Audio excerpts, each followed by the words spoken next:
Warahmatullahi wabarakatuh. Terima kasih kepada Datuk Nizam yang saya hormati, kasihi barisan panel dan juga hadirat yang sama. Alhamdulillah pada pagi ini kita dapat berkongsi. Sebenarnya pun saya sama macam Prof Murad juga, saya bukan orang sejarah. Saya ni lebih kepada orang agamawan. Pagi ini kita berbincang tentang sejarah. Tapi tajuk yang saya bawa ini ialah satu tajuk yang mungkin akan menjadi sejarah. Dia belum jadi sejarah lagi. Tetapi kalau kita silap, maka ianya akan menjadi sejarah dan dibaca oleh cucu-cucu kita pada akan datang. Saya ingat tentang tarikh perjanjian Pangkor ini sangat sinonim dengan saya, kerana hari inilah hari usia saya 60 tahun, 20 Januari 64. Jadi 60 tahun telah pun saya menghabiskan usia. Baik, saya akan membawa kepada satu kupasan ataupun tajuk yang memang saya bergelumang dalam bab kajian saya, terutama ketika mana saya dalam fatwa dulu, dalam fatwa Jabatan Fatwa Negeri Sembilan. Dan saya telah pun dihantar untuk buat kajian di Palestin, dan situ juga saya telah meramah beberapa pimpinan-pimpinan dan juga ulama-ulama, termasuk imam besar Masjid Al-Aqsa, untuk melengkapkan satu keputusan atas kajian itu untuk memberikan pandangan kepada pihak kerajaan, khususnya Negeri Sembilan, dan juga rupanya ia satu tajuk yang boleh kita kongsikan bersama. Apa yang saya kongsikan ialah tentang kemerosotan keluasan tanah Rizq Melayu akan membawa kepada kehilangan kuasa orang Melayu dan kerungan Islam. Dan ingin saya membuka dulu perkongsian ini. 10 minit ni bawang politik dia susah sikit. Baik, Islam dia punya konsep dia ialah apabila dia meluaskan kuasa dia, yang dibawa ialah pembebasan. Pembebasan hamba kepada pembebasan hamba kepada Allah Subhanahu Khaliq. Tetapi selain dari itu, dia akan bawa perluasan penguasaan, memperhambakan hamba kepada hamba. Kontra. Pembebasan hamba dibebaskan kepada Khaliq dia, pencipta dia, itu Islam. Akan timbul unsur keadilan dan keharmonian, keamanan dan kedamaian. Tetapi selain itu, kalau kita tengok Barat, dia akan memperluaskan, menjadikan perhambaan kepada hamba. Ini konsep jelas. Lepas itu saya nak mulakan dengan satu merujuk surah Al-Baqarah ayat yang ke-30. Saya bacakan punya makna dia. Sesungguhnya aku hendak menjadikan khalifah di bumi ini. Dua perkataan yang mungkin kita tengok, kita fokuskan pertama sekali tentang perkataan khalifah, yang kedua bumi. Khalifah ini merujuk, apabila kita rujuk tafsiran, dia menggambarkan tentang kuasa, pemerintahan. Maknanya inti kepada itu ialah kuasa. Bercakap tentang kuasa. Dan kuasa itu berpijak di mana? Fil ardi, di bumi. Yes, udara, lautan, daratan. Tetapi udara ditentukan oleh daratan, lautan ditentukan oleh daratan. Bermakna daratan tak penting. Dan di situlah kita lihat penting satu gambaran bahawasanya kuasa itu diturunkan oleh Allah Subhanahu Wa Taala untuk memakmurkan dunia ini, dan ianya mesti berpijak di bumi. Maka penting sangat perkara itu. Baik, apa watak yang ada di negara kita? Ada kaitan juga, tuan-tuan sekalian, British juga yang membawa orang luar masuk, sehingga kita hari ini hidup dalam satu negara yang warga negara dia pelbagai kaum, yang besarnya Melayu, Cina dan juga India dan lain-lain. Itu kesan dia. Dan watak-watak ini kita perlu tengok. Islam ada menggambarkan Al-Quran surah Al-Imran ayat 18, ayat 118. Wahai orang-orang yang beriman, janganlah kamu mengambil orang-orang kepercayaan kamu di luar dari kalangan kamu. Dari kalangan kamu ini iaitu yang bukan orang Islam. Itu jelas kalau kita rujuk Al-Quran Al-Karim. Kenapa? Kerana mereka sentiasa berusaha untuk merosakkan kamu. Ini jelas. Mereka suka kepada sesuatu yang menyusahkan kamu, tanda-tanda kebencian telah jelas dari mulut-mulut mereka, dan apa yang disembunyikan dalam hati mereka, satu perancangan, satu harapan, satu strategi yang lebih besar daripada itu lagi. Ini watak. Bermakna watak pemimpin ada Islam, ada yang bukan Islam.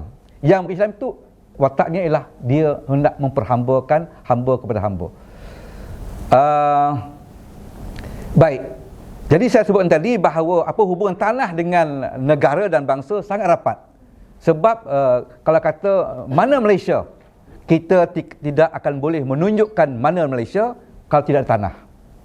Maka tanah itu adalah menampakkan susuk tubuh negara Malaysia. Dan kuasa itu pada tanah itu. Sebab itu kalau saya kongsi sedikit, di Negeri Sembilan ini kaya dengan alat perpatih, dan saya memang membacanya sebab saya dijemput untuk melihat sudut mana, sisi mana alat perpatih itu menyinggung syarak, dan sudut mana alat perpatih itu serasi dengan syarak. Pernah saya bentangkan dengan Datuk Undang. Jadi antara kalau tengok di Negeri Sembilan itu adanya kawasan dipanggil kawasan undang, luar undang. Dan tanah adat ini tak boleh dijual kecuali sangat sikit. Kecuali apabila ada kematian dari keluarga dia itu dan tak mampu dikebumikan kerana tidak adanya nak beli kain kapan, tak ada. Tapi kecuali itu menggambarkan seolah-olah satu benda yang sangat mustahil. Maknanya menggambar susah dia keluarkan menjual tanah adat itu. Kenapa? Sebab apabila jual tanah adat, maka menjual kuasa undang. Itu di situ letakkan tidak boleh. Tidak boleh jual. Menunjukkan bahawa itu penting. Dan dalam kajian telah pun dibuat ketika mana untuk melengkapkan satu fatwa ini, 3 kajian dia buat. Kajian pertama itu melihat kepada kuasa membeli dalam kurungan waktu itu kain khusus kepada mereka yang kaya-kaya lah, bangsa Cina. Memang kain itu bangsa Cina. Dan dia punya nisbah dia, orang Melayu Islam ada RM1, orang Cina ada RM2,000. Itu nisbah. Mana kuasa beli tinggi. Kemudian kajian yang kedua dilihat kepada sejauh mana orang Melayu sedar bahawasanya tanah itu bukan hanya harta, tetapi ia kuasa. Bila you jual, you bukan jual harta you, tapi you jual kuasa you. Dan kajian ini sangat lemah. Menggambarkan kesedaran orang Melayu kepada kepala itu sangat lemah. Mereka lebih memandang bahawa tanah itu harta semata-mata. Dan antara boleh saya kongsikan, saya menjumpa seorang individu, dia ada tanah lebih kurang 36 ekar.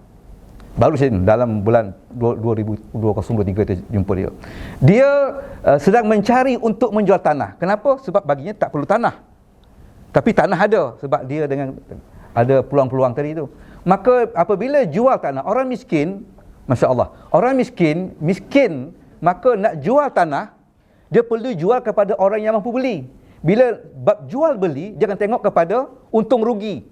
Bila untung rugi, maka disitulah sedang proses sekarang ini dia nak menjual 36 ekar itu kepada orang Cina yang mampu beli. Okey, saya lompat 3 minit ni.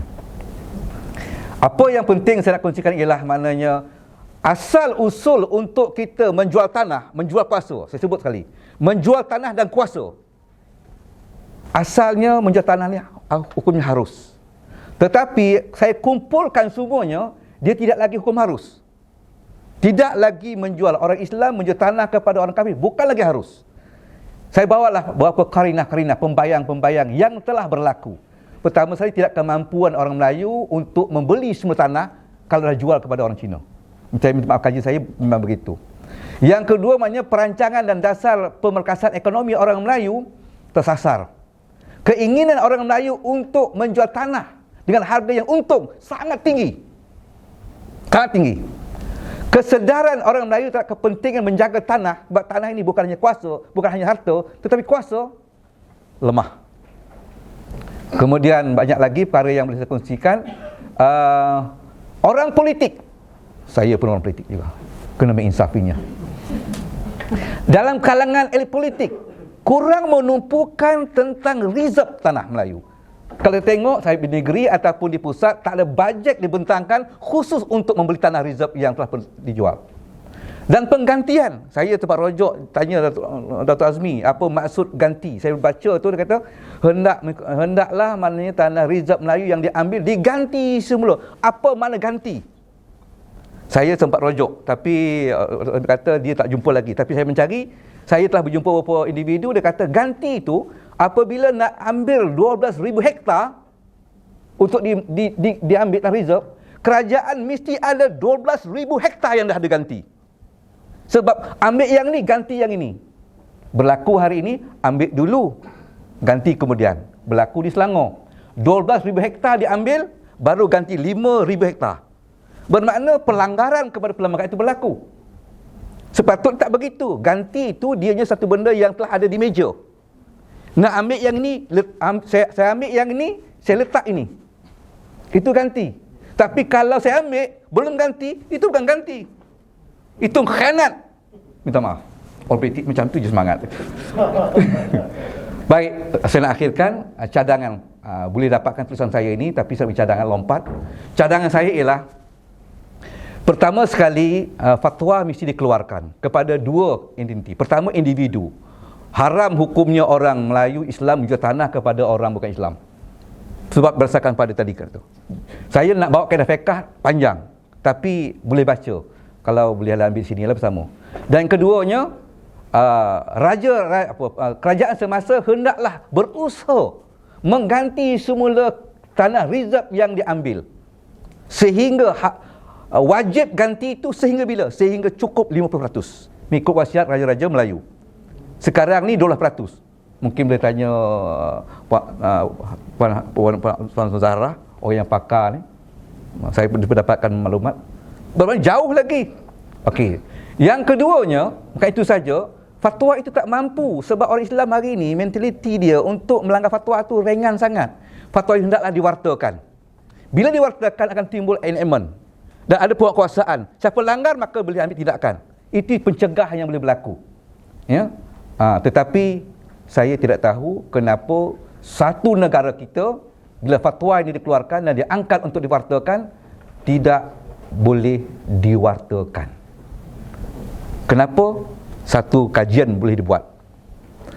Baik, dan pandangan saya jempat berdua dengan beberapa orang kawan berlaku di Qatar. Tapi di Qatar ni dia ada lebih kepada tanah kerajaan. Dia telah pun wakafkan. Dan bila diwakafkan, dia telah dijual. Tapi boleh dimanfaatkan, dimajukan, dimakmurkan, dihidupkan. Tetapi status tanah itu tetap sama. Itulah saya fikirkan bagaimana saya nak lontarkan tanah rizab Melayu ini, bagaimana untuk boleh diwakafkan. Macam mana mungkin buat kajian dan perlu buat paper, panggil pakar-pakar, sehingga rizab tanah Melayu itu tidak boleh diganggu-gugat. Tapi boleh dimajukan dan diambil manfaatnya. Dan ini satu perkara yang perlu kita lakukan. Kalau Qatar boleh dibuat tanah kerajaan diwakafkan, bagaimana bentuk itu boleh kita buat di negara kita, tapi ianya ada sikit tanah rizab Melayu. Macam mana itu perlu dibuat kajian. Saya rasa negara kita ramai pakar-pakar di dalam negara kita. Dan itu saja yang saya nak bentangkan. Tapi kalau apa yang saya bentang ini tidak diambil tindakan dan ianya terus berlaku, penjual terus berlaku, maka ianya akan menjadi sejarah. Orang Melayu dulu pernah ada kuasa, tapi dia kata, cucu kata, hari ini kita tidak ada kuasa.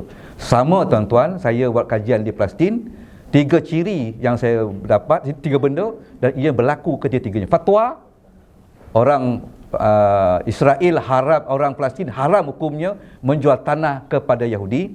Yang kedua, kekuatan Yahudi membeli tanah cukup tinggi, sehingga makna sampai satu kisah yang saya baca, dia bagi cek kosong, you tulis berapa, tapi tanah I nak. Itulah kekuatan dia. Dan ketiganya, kesedaran orang Palestin, sebab duit tak ada, tapi tanah ada, dan dia kata itu harta, dia tak faham itu kuasa, dia jual. Ketiga-tiga itu berlaku dalam negara kita. Assalamualaikum warahmatullahi wabarakatuh. Terima kasih Saudara ini. Dengan tajuk yang juga